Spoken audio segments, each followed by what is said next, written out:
I told them I fell down the stairs. The words came out automatically as the ER nurse studied the red marks on my arms.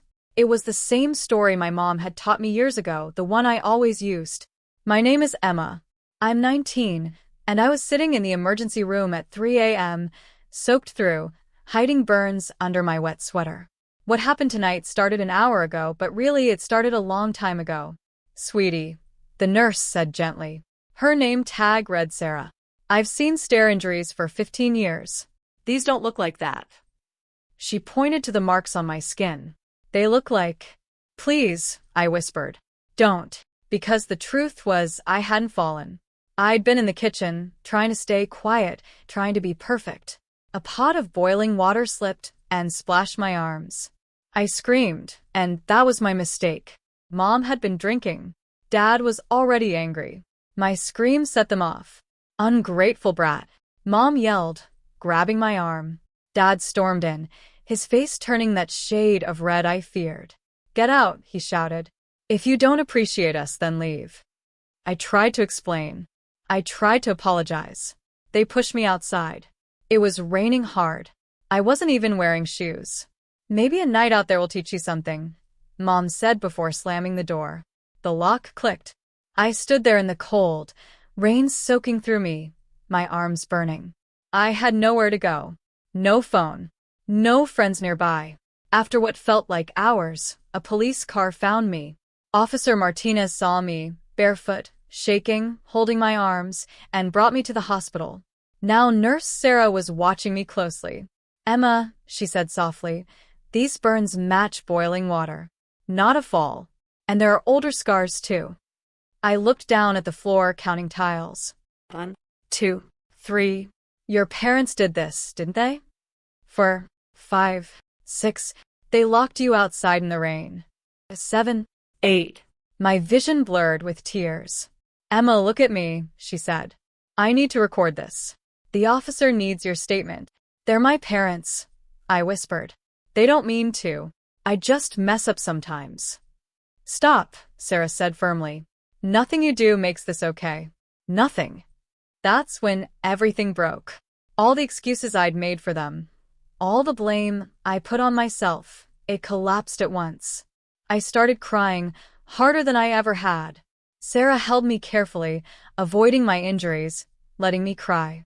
When I finally calmed down, she spoke again. What they did to you isn't just wrong, she said. It's a crime, and you're not going back there.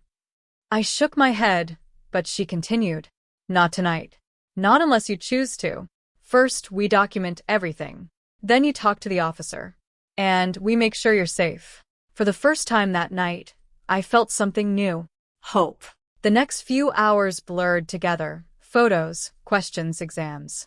Every mark, every scar was recorded. Bruises in different stages of healing, Sarah explained. Burn patterns consistent with hot liquid. Defensive wounds. Each word brought back memories I'd tried to bury.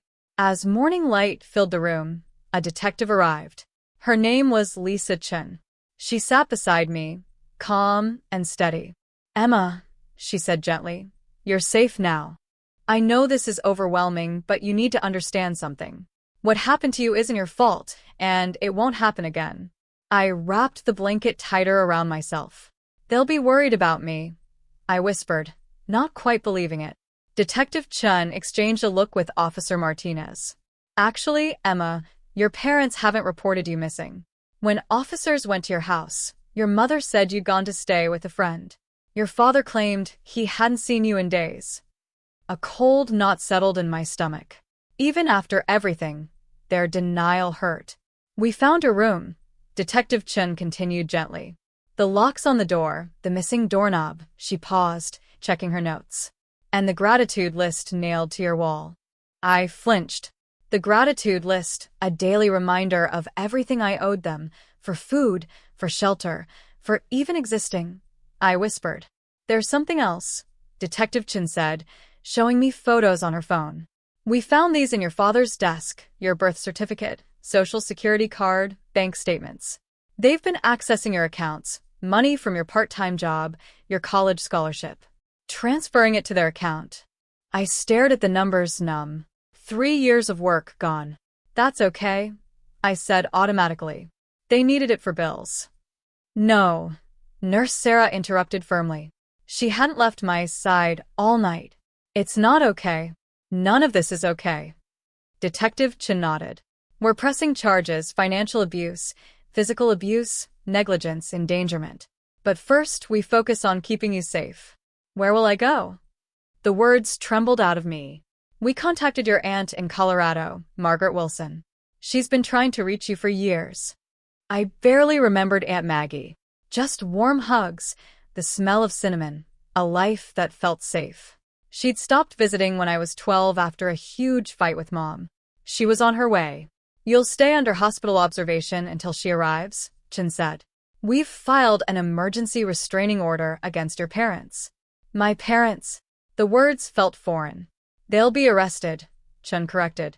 We have enough evidence for multiple felony charges. They won't hurt you again.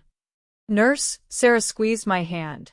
Emma, remember what I said before. This isn't your fault. And remember this too. You're incredibly strong. You survived.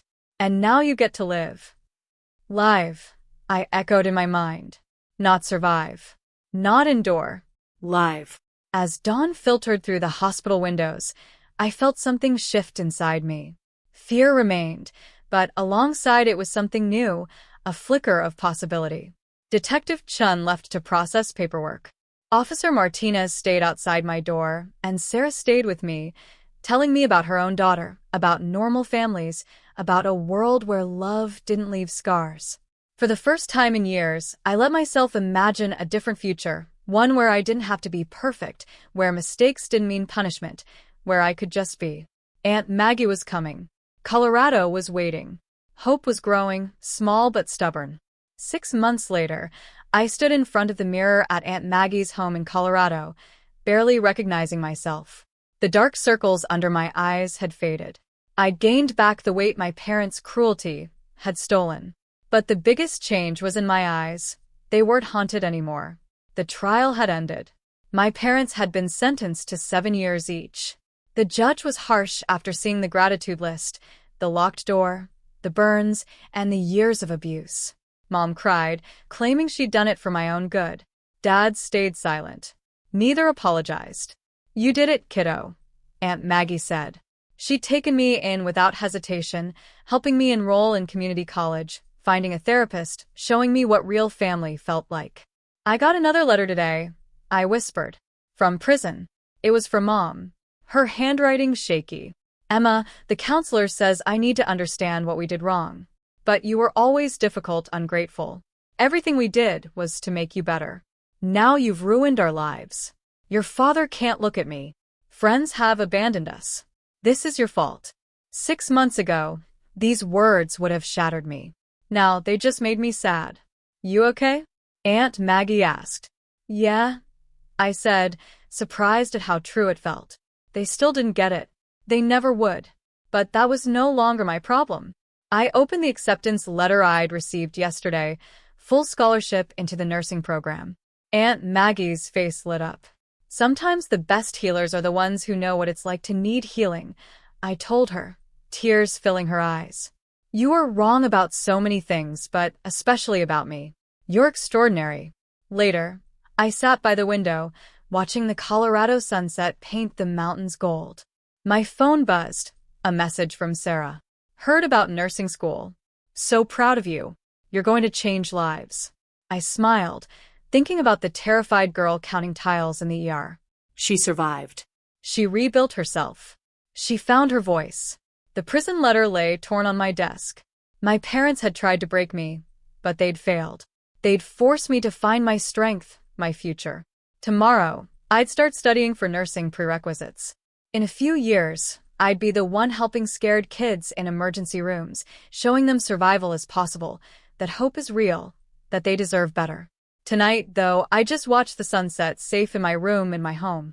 I was Emma Wilson now, a survivor, a future nurse, finally free.